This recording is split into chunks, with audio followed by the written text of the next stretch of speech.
Meron ako nakitang video ni Will Smith about dun sa nagte-trending ngayon na anxiety na video, ayan. Sa kanya pala nakuha yung ano na yun, yung steps na yun, yung dance. Nagulat ako tapos ilalagay ko na lang dito yung clip. Sinave ko siya actually para mas ma-inspire ako. And ay nakakatuwa lang sabi niya doon sa caption niya, I waited for 35 years para lang daw mag-trending. Yun ayun, sobrang tawa lang din ako na imagine si Will Smith na yun Will Smith na yun pero nag-aano pa rin siya, nagwi-wish pa rin siya na may mga bagay pa rin siyang gustong mag-trending or may mga bagay pa rin siyang gustong ma-achieve. Kahit na sabihin, Will Smith, di ba? Yung parang ganyan.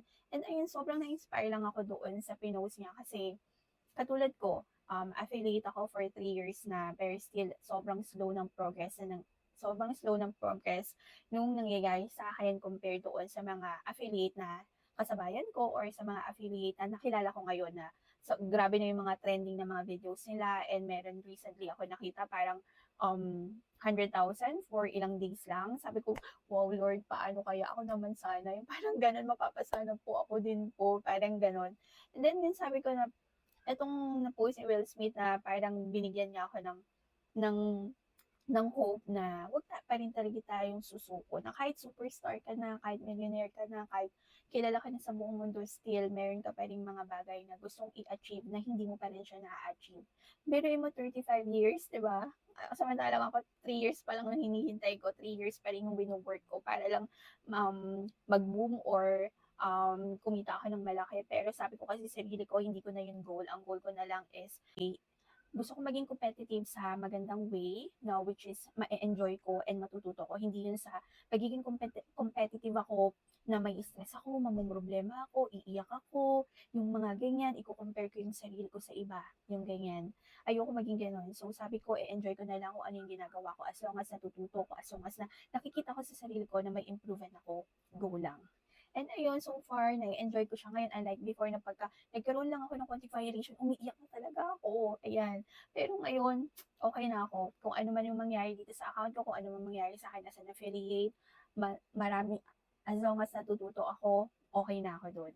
Kasi maia-apply ko siya in the nearest future, diba? Yung parang ganun, naging makapalang mukha ko talaga sa pagiging affiliate. And alam ko lahat ng affiliate nakaka-relate sa akin. And ayun lang, gusto ko lang sabihin sa inyo na huwag tayong mag-give up, wag tayong mapanghinaan ng loob, ipagpatuloy lang talaga natin kung ano yung mga bagay na ginagawa natin. As long as alam natin na natututo tayo and nag enjoy tayo, okay na yun.